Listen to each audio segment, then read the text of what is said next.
After finishing the Final Shapes campaign and killing the Witness, many Destiny veterans decided to hang up their cloaks and sail off into the sunset.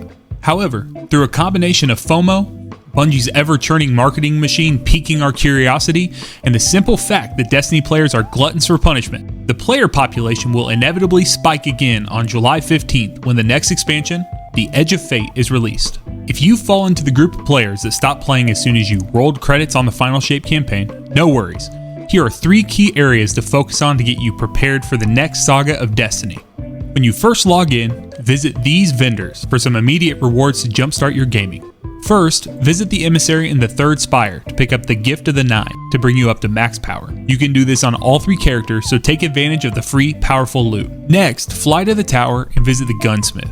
Here you will find a variety of god roll weapons that Bungie has provided us as compensation for the perk waiting incident. The key offerings from Banshee are the Multi-Mach SMG with kinetic trimmers and attrition orbs, VS Chill Inhibitor Heavy Grenade Launcher with Envious Arsenal and Bait and Switch, and the Indebted Kindness Rocket Sidearm with Loose Change and Volt Shot. But please note, if you have not yet completed Vesper's Host or Warlord's Ruin, you'll need to do so to obtain their associated weapons. Next, it's time to visit Ghost in the Pale Heart. Back in October of 2024, Bungie granted us the ability to attune to a specific perk to give between a 50 to 60% drop chance when obtaining an exotic class item. These attunements apply to all drops of the class items from the Pale Heart, Dual Destiny Mission, and any class items that you purchase from Xrd. So be sure to always have the perk you're chasing selected in the attunement screen. Now let's move on to talk about what episodic content to prioritize that will become unavailable on July 15th. Starting with episode Echoes, you do not want to miss getting the exotic auto rifle Choir of One from the Encore exotic mission. As the first ever special ammo auto rifle, this weapon has incredible utility in long and close range situations, as well as melting mini bosses with its alternate hipfire mode. If you've ever wanted to cosplay as a wyvern, this is your chance. Choir of One is a craftable exotic weapon, and there are 3 obtainable catalysts for the weapon for you to choose from. However, my favorite by far is Destabilizing Rounds. Destabilizing Rounds were buffed with episode Heresy, and now they grant volatile rounds for 2 seconds if any targets are hit by the volatile burst from the initial final blow. Bungie has also reduced the internal cooldown of this perk from 4 seconds to 1.5 seconds. To obtain this catalyst, you'll need to play through the episode Echoes quest line all the way to Act 3 until you get to the Choir Upheaval mission. No, you will need to complete the Encore mission on Expert difficulty to obtain the various catalysts. However, this is only necessary one time, as all future quests will be retroactively completed through this single completion. Next, let's talk about episode Revenant. Now, I don't mean to be harsh, but don't worry about any of this stuff. There's a few new Onslaught maps if you want to check them out, but this episode's content should be a low priority for you. Finally, let's talk episode Heresy. You should absolutely play Heresy in its entirety due to its fantastic Hive-based storyline, the return of the Dreadnought, the return of the Sunless Cell Strike from Destiny 1, now in D2 as a Grandmaster Nightfall, and the addition of the craftable exotic Barrow Dyad, a strand SMG with some insane damage output for a primary weapon.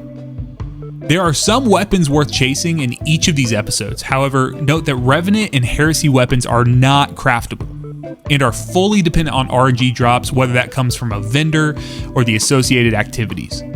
My next video will be a full breakdown of specific weapons you should chase before the Edge of Fate, so make sure to subscribe and turn on notifications so you don't miss that content. Finally, let's talk about in-game activities to focus on in these final 2 months. Starting with the 2 dungeons that were added this year. First, we saw the addition of Vesper's Host, a deep stone crypt-like dungeon with a corrupted twist.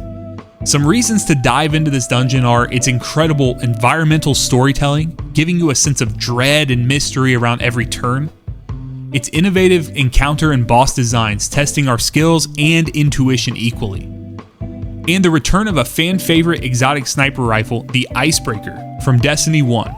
Updated with new perks and features for the modern game.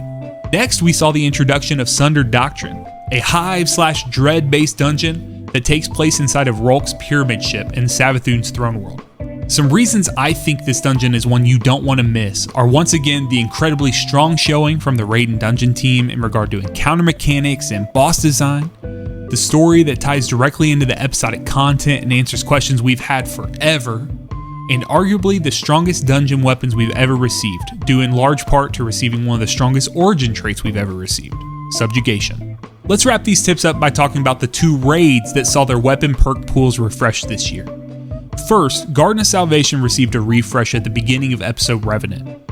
Community sentiment around Garden is certainly mixed. However, it may be worth your time to chase down a newly void Ancient Gospel with destabilizing rounds and explosive payload, or a threat detector closing time Prophet of Doom for the PvP-centric players out there. Secondly, Vault of Glass received quite possibly the largest and most impactful raid weapon refresh we've seen, with the addition of modern perk pools and the Time Lost Magazine origin trait.